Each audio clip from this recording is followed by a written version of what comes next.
Setelah sempat heboh dengan adanya getaran disertai bunyi dentuman keras yang terjadi beberapa waktu lalu di Lembang Pateke, Kecamatan Makale Selatan, Kabupaten Tanah Toraja, Provinsi Sulawesi Selatan, yang sempat membuat warga di wilayah tersebut resah dengan cepat ditindaklanjuti pihak PLTA Malea.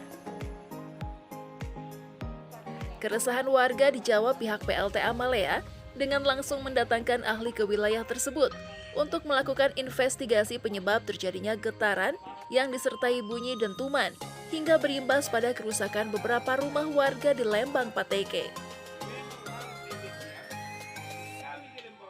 Setelah melakukan investigasi, pihak PLTA Malea bersama tim ahli geologi kemudian melakukan pertemuan dengan warga untuk memberikan penjelasan terkait sumber getaran yang terjadi di Lembang Pateke.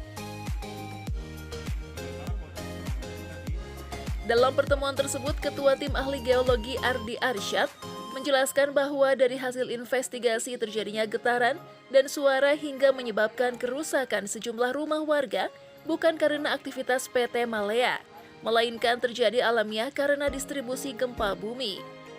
Selain itu, Ardi Arsyad juga menjelaskan bahwa penyebab kejadian getaran dan suara dentuman di Lembang Pateke bukan karena aktivitas PT Malea, melainkan existing lereng batuan dalam kondisi lapuk menjadikan lereng longsor.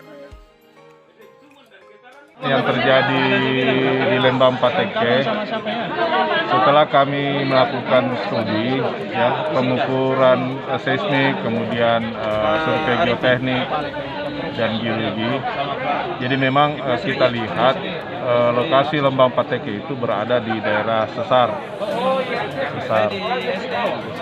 Kemudian dari hasil pengujian seismik, gelombang gempa itu bersifat natural. Natural artinya sumber gempa itu berada pada sesar yang ada di lokasi tersebut. Hanya saja keberadaan tunnel atau terowongan itu bisa jadi menjadi meresonansi gelombang getaran yang ada dari bawah ke permukaan. Itu yang kami temukan berdasarkan data dari pengukuran seismik, kemudian dari data BMKG, dan itu. Jadi kita lihat memang polanya seperti itu. Dan getaran yang ada ini, itu puncaknya kan tanggal 12 sampai 13 Juni. Itu makin lama makin berkurang intensitasnya. Harapannya seperti itu. Jadi masyarakat mudah-mudahan bisa melihat bahwa getaran yang ada itu makin lama makin berkurang seiring waktu, karena alam itu menuju ke kesetimbangan gitu ya. Jadi ada pada prinsipnya ada dua kesimpulan, faktor alam dan mungkin juga ada sedikit faktor perubahan batuan yang ada karena adanya terowongan. Itu tapi lebih dominan faktor alam. Jadi harapannya kita akan melanjutkan pemantauan selama 1 sampai 2 bulan. Mudah-mudahan getaran dan suara itu makin lama makin berkurang.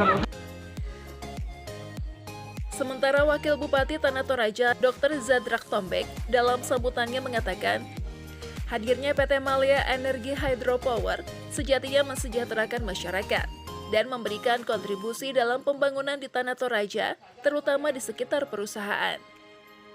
Kepada Bapak pemerintah dan dari Bapak-Bapak dari proyek Malea, supaya turut juga merasakan apa yang kami rasakan. Seperti kemarin, kalau dibilang memang getaran-getaran dari alamnya, kemarin hari Sabtu, memang ada getaran yang pagi-paginya itu, sebelum jam 7. Kemudian, jam 8 lewat, ada getaran yang sangat luar biasa, disertai dengan bunyian. Makanya bangunan yang ada di Lembang Boone Runtuh Sisong yang sudah permanen retak semua. Utamanya ada 2 gereja di Boone dan di Aruni, gereja Katolik di Aruni dan gereja Toraja di Boone. Kalau Bapak tidak percaya, boleh dicek di sana. Sangat pada kami punya gereja karena kami paling di bawah sekali. Dari Kabupaten Tanah Toraja, Sulawesi Selatan, Asri Jurnal TV mengabarkan.